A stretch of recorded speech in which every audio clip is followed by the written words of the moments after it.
Olá, meus amigos e minhas amigas do Mês Inteligente. Tudo bem com vocês? É um prazer recebê-los de volta aqui no meu canal. E hoje nós temos um assunto muito interessante, que é o bullying e o chamado sharenting. Vamos tentar entender um pouquinho desses dois institutos, conversar um pouquinho sobre eles, de algo muito importante para a área jurídica, que em tese é muito pouco discutido. Ok? Eu sou o professor Felipe Martarelli, especialista, mestre e doutor em Direito, e a gente vai conversar um pouquinho na tarde de hoje aqui no Mês Inteligente. Se você não segue o canal, peço a gentileza que você siga o canal, curta e comente se possível. Ok? Então, solta a vinheta, Nildetão!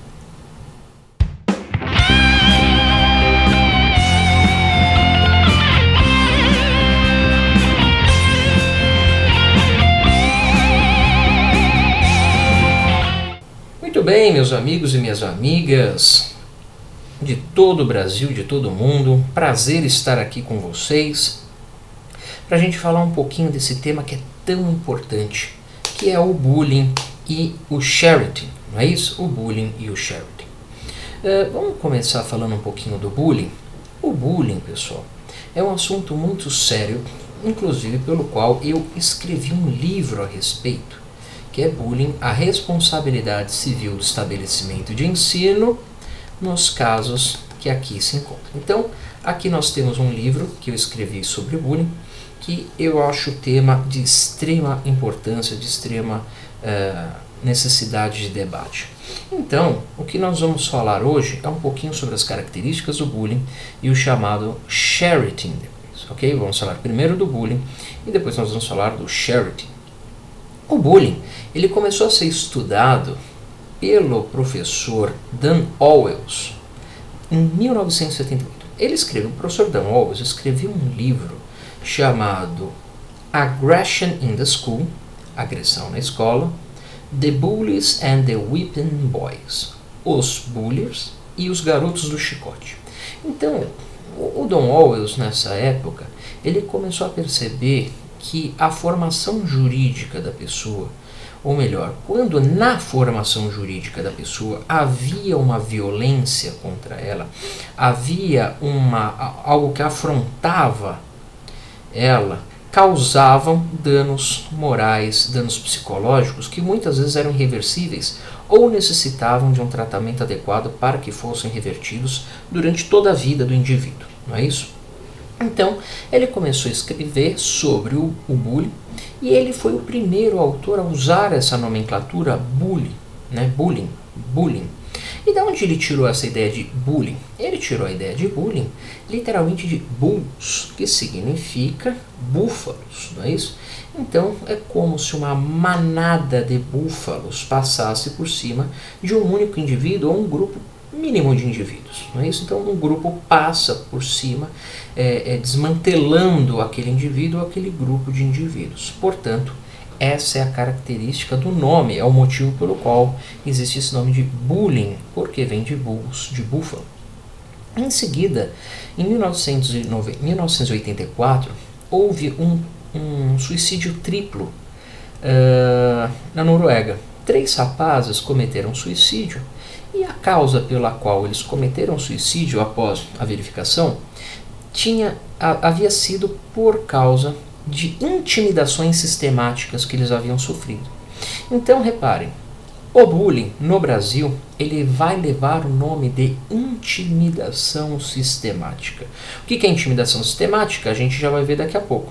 Mas é como a lei brasileira criada em 2015 chama o bullying, intimidação sistemática. A intimidação sistemática, o chamado bullying, ele tem algumas características inerentes, ele tem alguns pontos inerentes dele. Primeiro, o bullying, ao meu ver, ele tem que ser feito em locais onde a pessoa habitualmente frequenta e que ela esteja numa formação mental muito forte, não é isso? Então, uma escola, um condomínio, uma universidade, né? Eu entendo que no trabalho a gente pode até usar a nomenclatura bullying, e o judiciário vem usando a nomenclatura bullying, porém eu entendo que bullying, a gente pode falar em trabalho de assédio moral, né? Então a nomenclatura que se dá lá das leis trabalhistas é o chamado assédio moral. O bullying ele tem uma capacidade de fomentar a pessoa num momento específico da vida dela, que é um momento específico da formação cultural e psicológica. Por isso que o bullying se dá, ao meu ver, na formação do ensino fundamental e médio e eventualmente o ensino superior. Muito bem. Então essa é a primeira característica do bullying. É feita em um estabelecimento onde a pessoa coabita diariamente ou semanalmente com as pessoas que ali devem estar. Segundo requisito é que o bullying não é uma provocação solitária, não é uma provocação sozinha. O bullying ele é uma provocação habitual. Da mesma maneira que nós temos os chamados crimes habituais, a prática do bullying depende da reiteração dos atos praticados. Então, se a pessoa xinga a outra, em tese não é considerado bullying. Se ela faz uma menção, não é considerado bullying. Não estou dizendo que não é considerado uma ofensa à dignidade, ao nome, etc., e que não está sujeito à responsabilização. Está, por uma indenização por dano moral, eventualmente. Mas a caracterização do bullying se faz necessária a habitualidade da conduta vexatória. Então, segundo requisito, a habitualidade. Terceiro requisito é que a violência seja física ou psíquica. Física, aquelas que a pessoa agride a outra em suas partes do corpo, e psíquica, aquelas derivadas de piadas, apelidos, xingamentos, exclusões, olha, deixar a pessoa excluída, não enturmá-la, deixá-la propositalmente excluída fora dali. Então, essa terceira característica é a violência física ou psíquica. Quarta característica, a gente pode falar também na quarta característica da hipossuficiência defensiva do agredido, da vítima. A vítima, ou ela fisicamente não consegue se defender porque ela é mais fraca ou porque existem muitas pessoas agredindo-a, ou mentalmente a pessoa não tem aquela violência, ela não quer aquela violência, ela não reproduz aquela violência e muitas vezes por medo ela deixa de se defender, ela não consegue se defender propriamente dito. Então, se ela não consegue se defender, ela possui uma hipossuficiência defensiva, não tem meios de defesa em que ela possa atuar. Ok? Então, a hipossuficiência defensiva também é uma característica do bullying a ser estudada. E, por fim, ao meu ver, a característica do bullying que fecha essa conjectura é a violência gratuita. Ou seja, a violência que é posta ao outro indivíduo não é oriundo de uma provocação, de uma raiva, de uma frustração momentânea ou de algo que aconteceu em determinado momento. A violência oriunda ao sujeito nada mais é do que uma violência gratuita. O sujeito agride a outra por um mero prazer, por um deleite, por uma vontade de agredi-lo, que naturalmente não tem uma coabitação com as normas do direito democrático brasileiro, né? Então, o bullying basicamente funciona desta maneira. Que direitos são afrontados no bullying? Os direitos afrontados no bullying são os direitos da personalidade. Isso significa o quê? Que os direitos mínimos de toda pessoa, pelo simples fato de ser pessoa, é afrontado. Como, por exemplo, o direito ao nome, direito à honra, direito à intimidade, direito às partes do corpo, não é isso? Então, esses são os direitos afrontados, propriamente dito, quando cometido o bullying.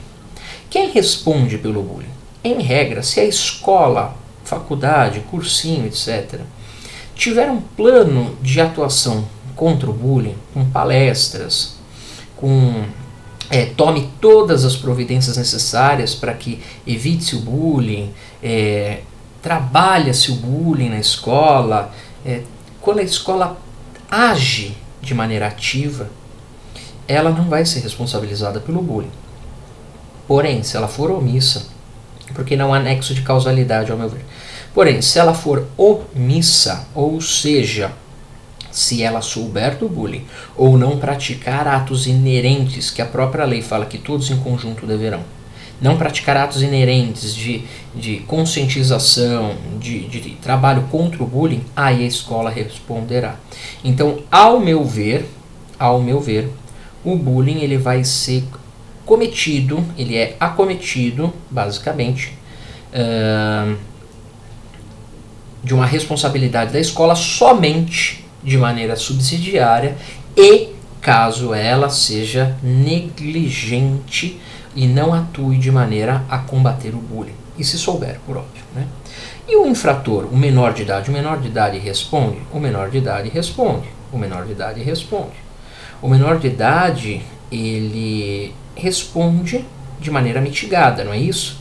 Os pais, se não tiverem dinheiro, se os pais não tiverem dinheiro, se os pais não puderem arcar, ele vai arcar.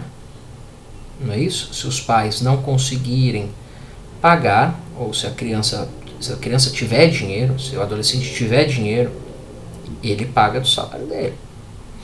Agora, se os pais não têm dinheiro, quem vai pagar é a criança ou adolescente se tiver dinheiro. De maneira equitativa, de maneira mais branda, mas deve pagar civilmente. Não confundemos a responsabilidade penal aos 18 anos com a responsabilidade civil, na qual um menor incapaz responde, salvo quando aquele responsável que deveria não tem condições de fazer economicamente, né? O pai e a mãe não têm dinheiro, etc, etc. Muito bem.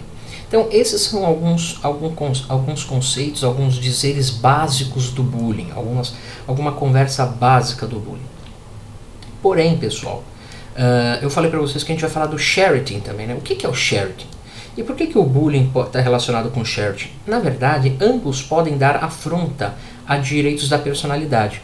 O sharing nada mais é do que a palavra share, no inglês, que significa compartilhar, e parenting, que significa os pais, cuidado dos pais, né? E sharing seria o compartilhamento de uma imagem ou de imagens dos filhos menores pelos pais na internet. Então, quando um pai pega a foto do filho ou da filha e fica compartilhando na internet, isso atualmente é chamado de sharing, e isso é muito perigoso, né? A Unicef na Noruega já fez um trabalho de conscientização do sharing, para não ficar divulgando muitas imagens de maneira indiscriminada das imagens intimidades das crianças, dos filhos daqueles que vocês são responsáveis. Por quê? Porque isso pode levar a um abuso, isso pode levar a um problema muito mais sério de perseguição, né? A internet, muitas vezes a gente não sabe quem está nos olhando ali, não é isso? Então, esse sharing, ele pode se tornar perigoso. O problema maior está no oversharing. O que é oversharing? Quando esse compartilhamento ele é feito de maneira excessiva, com o intuito de captar likes, né? E divulgar o filho ou a filha menor de idade, né? São aqueles pais e mães que colocam o filho pequeno, a filha pequena fazendo vídeos, etc, mostrando intimidade, todo aquele, né? Já vi casos de pais e mães que punem os filhos na frente do YouTube, por exemplo. Gravam um vídeo, jogam no YouTube, no Instagram, demonstrando a punição do filho ou da filha por ter feito um determinado ato, o que é absurdamente surreal e inviável no Estado democrático de direito, é isso? Então, o sharing, ele é alastrado pelo oversharing, que é o compartilhamento de imagens. Os pais podem compartilhar, aí nós estamos numa colisão de conflito de princípios entre a liberdade de expressão dos pais e o direito da intimidade, o melhor interesse do menor. Como resolve isso? Balança do sopesamento, balança para equilibrar.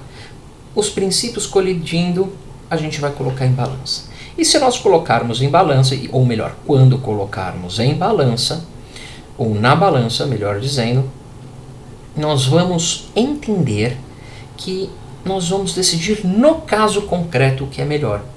No caso concreto, é melhor deixar a imagem do menor, do adolescente, ou não deixar? Compartilhar ou não compartilhar? Por exemplo, existe um julgado de uma mãe que fez uma postagem do seu filho autista, pedindo ajuda, esclarecimentos, etc. O pai, que era divorciado, propôs uma ação pedindo que as imagens fossem retiradas né? Porque estava tendo um oversharing, uma publicação indevida do filho menor de idade. Nesse julgado ficou constatado que não houve uma afronta ao princípio do menor interesse do menor ou à intimidade do menor. Até houve, mas colocando no sopesamento, a liberdade de expressão da mãe para pedir ajuda, para conversar, se sobrepõe nesse caso específico sobre a privacidade do filho menor. Isso não significa que em um outro caso possa vir a decisão contrária. E não vai ser conflitante, porque colisão de princípios devem obrigatoriamente serem vistas no caso concreto e não em tese, e não numa tese propriamente dita. Muito bem. Então, eu queria dizer que tanto o bullying como o oversharing são condutas perigosíssimas que afrontam os direitos da personalidade do indivíduo de maneira, muitas vezes, irreversível, e muitas vezes de maneira que não dá para voltar atrás, principalmente pela perpetuação dos dados da internet. Hoje, um vídeo gravado, esse vídeo mesmo que nós estamos falando, se ele vai para o mundo afora e por algum motivo eu quero apagá-lo, eu quero tirá-lo, dificilmente eu vou conseguir. Por quê? Porque existe a perpetuação dos dados na internet. O Byung-Chul Han, ele tem um livro muito bom, que inclusive está aqui comigo, que é esse livro aqui, ó, do Byung-Chul Han, Psicopolítica. Esse livro aqui é maravilhoso. Não é meu, por óbvio, né, do Byung-Chul Han, que escreve sobre sociedade do cansaço, várias sociedades. Ele também falou sobre a psicopolítica. Na psicopolítica, ele faz um adendo maravilhoso sobre a nossa dependência pela internet, ou melhor, pela nossa autoescravização na internet, não é isso? Então a gente tem que tomar muito cuidado. Usemos a internet como um meio, um instrumento propício da nossa vida, não o contrário. Não sejamos um instrumento de fomento das redes sociais e da internet, ok? Pessoal, queria agradecer a todos a vista do vídeo. Um grande beijo para todos, para todas. Muita paz, muita luz. Tudo já deu certo na sua vida. Siga aqui, se possível. Me siga no Instagram também, Professor Felipe Martarelli. É só me seguir, a gente vai conversando cada vez mais, tá bom? Um beijo a todos e a gente se vê em breve. Tchau, pessoal!